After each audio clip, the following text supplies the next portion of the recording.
What's the deal, YouTube? It's your boy Next Gen 720. I'm back with my bro, Dealer. We back with another episode of Xbox Fans KIR Keeping It Real. We haven't done the show in a minute, but we're back together bringing you guys another show. Um, we're gonna do first of all. I'd like to give a shout out before we start today's show. I'd like to give a shout out to the guys, the gentlemen over at the Tick Podcast. They did gave a very interesting interview with Steve Bradell, and they discussed DirectX12. And we're gonna go with some of the things that they talked about in the video. Um, so start from scratch. What did you take from him? Give me the juicy part. What's going on? What did he say? Spill the beans. Basically, Brad Wardell, he's the CEO of Stardock. Yeah. He owns a company that develops games for multiple devices, has come out and basically said there's a lot of validity behind DirectX 12 and some of the hype it's generating. He also came out and said that they were told to tell the press gains of up to 40%, even though it's really anywhere from 300 to 600%, depending on your hardware, what cards you're using, things like that, because 40% is just more believable. Wait, hold on. Now, if I'm not mistaken, the card that he said was an X290 or something? Or he said they did tests on NVIDIA GTX 980, I do believe, and then there was a Radeon card. The Radeon did receive higher benefits. Yeah, I did say between 300. So, Jesus, all right. So, I'm sorry to cut you off. So, 300%? Anywhere from I think it was 600% on the Radeon, and keep in mind AMD, that's Radeon, and AMD is what's inside the Xbox One. It was 600% on that chip, and on the NVIDIA, I do believe it was 300%. Damn, Jesus. So, I'm going to refresh your memory. Do you remember last year around this time, I forgot the developer's name, and he said basically, with the DirectX 12 is going to be like the Xbox One, having 2 GPUs, and people, laughed all at him, and, it was last year it came out. I think this might be the same guy, actually. Don't quote me on that, but I'm not sure. I forgot the guy's name. I forgot the guy. I mean, people laughed him out, what? 2 Xbox Ones, and people with DirectX 12, they keep holding what Phil Spencer said. And I just, at the end of the day, I just take a look at it. You never let your right hand know what your left hand's doing, If people thinking that the Xbox One is not going to take advantage of DirectX 12, or was built, even Phil Spencer said that, the Xbox One was built with DirectX 12 in mind. Think of the name of the console, Xbox. It was going to be called the Direct Xbox. You understand that? And it just got shorter over the years. Mm-hmm. A lot of people don't finish Phil's quote either when they do reference to that. They don't take into account Aaron Greenberg's quote. They don't do any of that. Yeah, but just going by for what we know, bro. Mm-hmm. This is about, listen, forget all the speculation, the 600%, the 300%. Just going by what we know, what DirectX 12 does better than what DirectX 11 do. Instead of one core talking to the GPU at a time, multiple cores can, talk to the GPU at a time. You know what I mean? It frees up system resources, on the GPU. And so so like I said, you had a game maybe on the Xbox One that, developers couldn't get over 900p. Then all these free to just keeping it simple here, with these resources that are freed up on the system, now it won't be a problem to getting it at, 1080p. Like I said before, once, a lot of these games that are CPU bound heavy, don't be surprised if a lot of these games will be 1080p, 60 frames per second on the Xbox One using DirectX 12, and maybe being 1080p, well, not even maybe, being 1080p, 30 frames per second on the PS4. I bet my channel on it. Just going about what we know, you know what I mean? And some, like I said, some of the, the next generation, quote unquote, engines are implementing DirectX 12. You got the Unity engine, you got the Unreal Engine 4, which is probably the biggest engine, everyone uses Unreal technology. Like, end of the day, but finish, what else did he say, Well, I had just watched your Battlefield Hardline video about 720p on Xbox One Okay. and 900p on the PS4, Yes. and that struck me too. Like I was like, these guys are either being lazy or they're not utilizing that extra 10% from the Kinect or all these extra SDK developments. Mm-hmm. And Brad Wardell said that a lot of these guys, the reason there are resolution differences on the consoles at all is because they are not taking the time to develop for the proprietary parts of the Xbox One, the ESRAM, all of these things that the Xbox One has that, maybe a little different. Mm-hmm. They don't take the time to utilize it, and they let the API do most of the work. Mm-hmm. And they said if it were not for these developers just basically not really trying to get the most out of the Xbox One, there would be no discrepancy in terms of resolution between the platforms. This is basically what he said, and you got to remember this guy does this for a living. Mm-hmm. So I thought that was very interesting as well. So, again, so we're going to say this again. It basically coming, like I said that too, I couldn't go with the whole 720p thing. Still, you just had, again, I'm not damage controlling anything. And listen, ladies, if you are watching this, I do realize that the Xbox One is a $350 machine. I'm not expecting it to cure cancer. I mean? My expectations are in check. But again, I can't go with 720p. Again, like I said, you have new dev kits. And a lot of the people, a lot of these quote unquote, these sites we're running with, that the developers were claiming that the ESRAM was too small. No, according to those leaked documents, they didn't have the tools to access the ESRAM until these new dev kits that just came out in December. So again, like they're not, like you're right, they're not using talent resources, Mm-hmm. which is, another strong point. Like I said, for the Xbox One, like I said, in the day, I think, like, what's with any console, though, being honest with you, just to be fair, any game that's built from the ground up for what, that's going to be first party, of course it's going to look up. That's why I can't wait to see what they do with Gears. And like I told you guys before, I'm in the Fable beta, and that is by far the best looking game that I've seen this, thus generation, you know what I mean? Seriously, you know what I mean? But, so what else was covered in there? Give me some of the juicy parts. So 300%, the 600 pins. He said obviously that AMD's working on something big. He's not really announcing, and people are going to be kind of annoyed because they're going to be like, "Hey, why didn't we have this technology for years now?"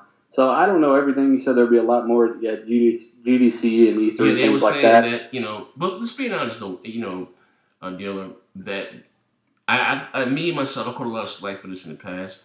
I was saying before that Microsoft never came out and said what GPU they were using. No, they didn't. So like this was all speculation. Here, the Sony came out, put out here what they're using on the board. I just knew everything that's in the Xbox One is custom.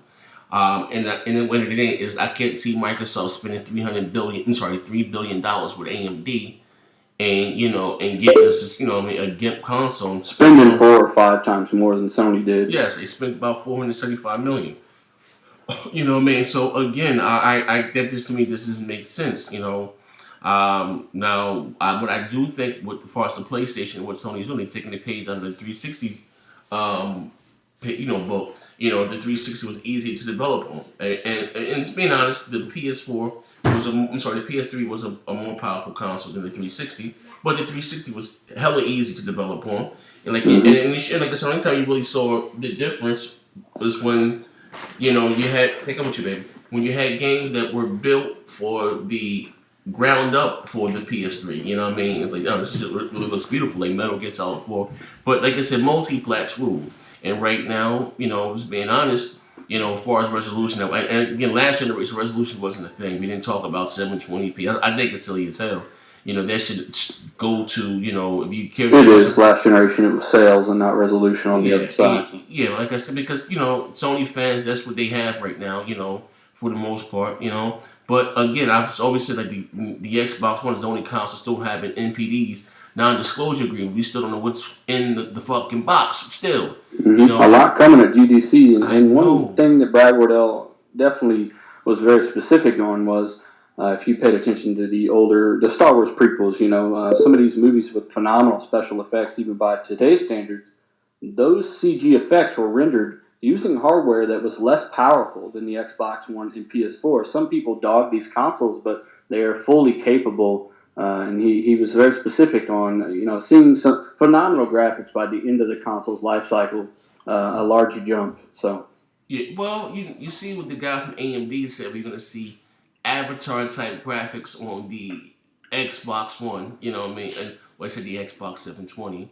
And like I said in the day, I am. They said we will have a big, quote unquote, a big announcement at GDC 2015, in next month, in March. So at the end of the day, like I said, the Xbox One, it has, for what we know, 8 gigabytes of DDR3. It also has 8 gigabytes of flash. I don't even know what the hell the flash is used for. I think it's for like system OS type things, but who knows if they'll find a way to use that in games too, you know? Yeah, The Xbox One's got over 16 gigs of memory on it, yeah. but, counting the flash, so. You know what I mean? But at the end of the day, though, so like I said, I'm happy he did shed some light.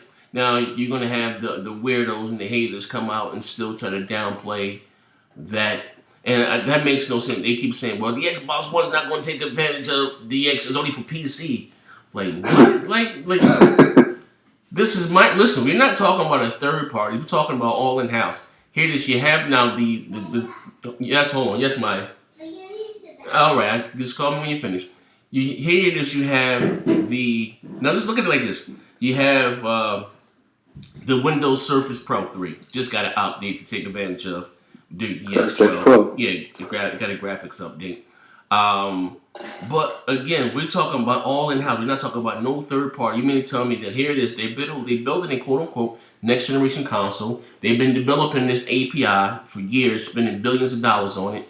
And here we have a console that's coming out to the market that's not going to take advantage of something that we built. That makes no sense whatsoever. Yeah, this is very important. Just common sense, guys. If a little tablet, they have demos of this on YouTube. You can go watch this. They switch from DirectX 11 to DirectX 12, and the frame rate doubles. Okay, on a little tablet. Mm-hmm. What makes you think that on a next generation console with a $3 billion APU that's not going to be doable? I don't get that. Again. I don't Common know. sense. There are demos out there. There are independent studies between DirectX 11 and 12. Antec just did one.